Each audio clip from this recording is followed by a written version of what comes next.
Indonesia dengan beragam keindahan alam yang tiada tara, yang selalu mampu memikat hati setiap manusia untuk jatuh cinta padanya. namun di balik semua itu tersimpan mara bahaya yang mengharuskan kita untuk selalu waspada. Eits, namun jangan takut dulu, karena saya Anissa Dan saya Eril akan mengajak kalian untuk lebih tahu tentang potensi bencana alam yang ada di Indonesia. Salah satunya adalah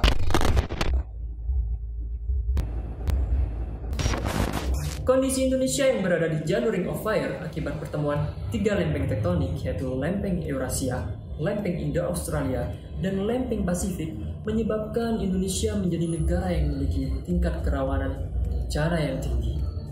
Lempeng Indo-Australia yang bergerak relatif ke arah utara menunjam ke bawah lempeng Eurasia, sementara lempeng Pasifik bergerak relatif ke arah barat.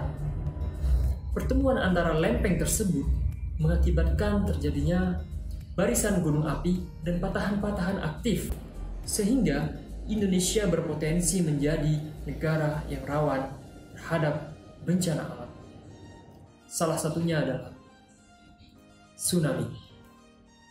Kata tsunami berasal dari bahasa Jepang, yaitu su yang berarti pelabuhan dan nami yang berarti ombak.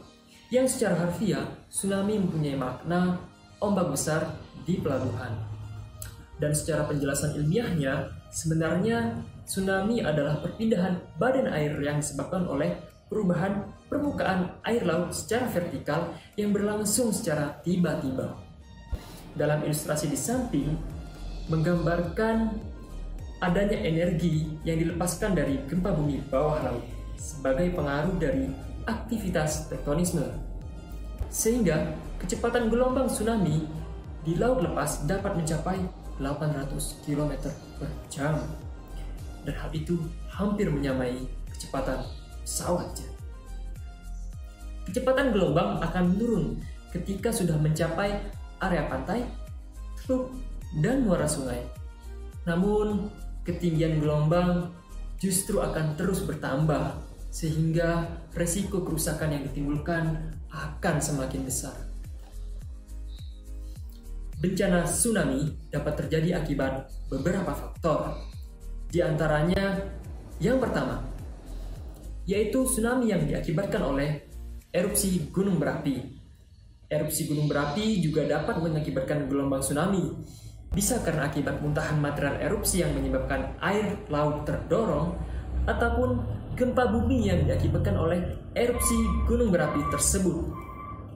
Contoh peristiwa tsunami yang diakibatkan oleh aktivitas erupsi gunung berapi pernah terjadi di Indonesia, yaitu pada saat erupsi Gunung Krakatau pada tahun 1883. Yang kedua, yaitu tsunami yang diakibatkan oleh gempa bumi bawah laut. Gempa bumi merupakan hal yang paling umum yang dapat menyebabkan terjadinya tsunami. Gempa bumi yang dimaksud tentu adalah gempa bumi yang berpusat di bawah laut. Gempa bumi bawah laut menimbulkan banyak getaran yang akan mendorong timbulnya gelombang tsunami. Gempa bumi bawah laut umumnya terjadi akibat aktivitas tektonisme yang dihasilkan dari tumbukan antara dua lempeng tektonik ataupun patahan yang terjadi pada lempeng tektonik tersebut. Namun, tidak semua gempa bumi yang terjadi di bawah laut dapat memicu terjadinya bencana tsunami, karena salah satu faktornya bergantung pada kedalaman dan intensitas kekuatan gempa bumi. Contoh peristiwa tsunami yang diakibatkan oleh gempa bumi bawah laut, salah satunya adalah tsunami Aceh pada tahun 2004. Yang ketiga, tsunami yang diakibatkan oleh longsoran. Penyebab tsunami dapat berasal dari longsoran bawah laut dan juga longsoran di dekat pantai. Longsoran ini dapat mendorong air sehingga mengakibatkan terciptanya gelombang tsunami. Dan hal itu pernah terjadi di Indonesia, yaitu tsunami yang terjadi di Selat Sunda pada tahun 2018. Dan yang keempat, yaitu tsunami yang diakibatkan oleh jatuhnya meteor. belum ada dokumentasi yang menjelaskan secara ilmiah terkait tsunami yang disebabkan oleh jatuhnya meteor ke bumi. Namun, para peneliti telah melakukan perhitungan bahwa jatuhnya meteorit atau asteroid di lautan berpotensi menghasilkan tsunami dengan kekuatan yang dahsyat. Berdasarkan penjelasan yang telah disampaikan oleh teman saya, jika Indonesia berpotensi terjadinya tsunami, kita dapat kembali membuka catatan sejarah peristiwa tsunami di Indonesia. Yang pertama, tsunami Aceh tahun 2004, yang menewaskan korban lebih dari 200.000 orang dari Indonesia dan negara lainnya.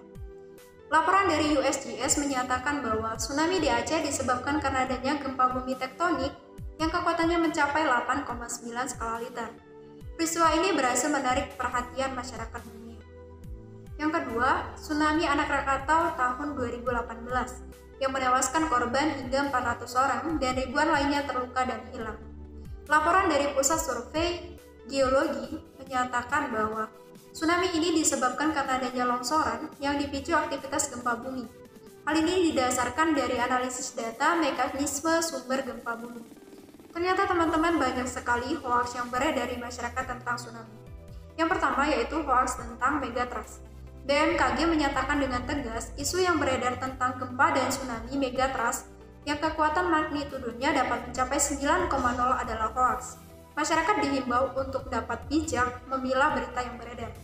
Yang kedua yaitu hoaks tentang Mamuju, di mana pada awal tahun 2021 terjadi peristiwa gempa bumi di Mamuju. Kemudian beredar sebuah postingan di sosial media yang menyatakan akan terjadi gempa susulan yang kekuatannya dapat mencapai 7,0 skala Richter, mengalahkan gempa di Palu dan berpotensi tsunami. Hal itu berhasil membuat masyarakat di Mamuju menjadi cemas. Kemudian dilakukan konfirmasi dan dengan tegas pihak Humas BMKG menyatakan informasi tersebut bukan merupakan informasi yang valid. Saya akan kembali mengingatkan kepada teman-teman alasan kenapa kita harus peduli dengan bencana alam. Yang pertama, bencana mendatangkan korban. Banyak dari catatan sejarah yang mengungkapkan bahwa korban akibat bencana alam dapat mencapai 1.000 bahkan lebih jiwa. Alasan yang kedua yaitu berdampak terhadap psikis dan mental, bahkan dapat menimbulkan gangguan jiwa. Penelitian yang dilakukan oleh Hansim Awaji di tahun 1995 dari Jepang mengungkapkan bahwa korban yang selamat dari bencana mereka menderita depresi, gangguan sulit tidur, dan hipersensitif. Kemudian penelitian lain yang dimuat dalam jurnal Psychiatry and Clinical Neuroscience di tahun 2004 yang bertajuk Natural Disaster and Mental Health in Asia ditemukan adanya morbiditas psikiatri, gangguan kecemasan dan trauma pada korban bencana, karena mereka terus-menerus memikirkan beban yang mereka tanggung setelah terjadinya bencana. Alasan yang ketiga yaitu kerugian ekonomi. Hal ini menjadi dampak paling nyata dapat kita lihat. Direktur Jenderal Cipta Karya Kementerian Pekerjaan Umum dan Perumahan Rakyat Denny Sidayat mengungkapkan bahwa jika dikalkulasi dalam skala ekonomi dari tahun 2000 sampai 2016, kerugian akibat bencana alam mencapai 22,8 triliun. Saat terjadinya bencana, hal yang terpenting adalah langkah mitigasinya, baik setelah, sebelum, atau saat terjadinya bencana. Saya akan membagikan tips kepada teman-teman hal yang dapat dilakukan saat terjadinya tsunami. Yang pertama, pilihlah area yang tinggi. Kita dapat memanjat pohon, memilih gedung bertingkat dengan konstruksi yang kuat, atau berlari menuju dataran tinggi. Yang kedua, saat terjadinya tsunami, maka segera meninggalkan area pantai, karena gelombang yang datang berikutnya dapat lebih tinggi dan lebih berbahaya. Tips yang ketiga yaitu saat terjadinya tsunami dan kita sedang berada di tengah laut, maka tetaplah berada di tengah laut, karena mendekati area pantai itu sangat berbahaya. Tips yang keempat, gunakan pelampung. Dalam keadaan darurat, kita dapat menggunakan bantal, kasur, dan juga ban bekas. Usahakan diri kita tetap berada di atas air saat terjadinya tsunami. Tips yang kelima, ikuti arah evakuasi. Biasanya di sekitar pantai terdapat rambu-rambu evakuasi.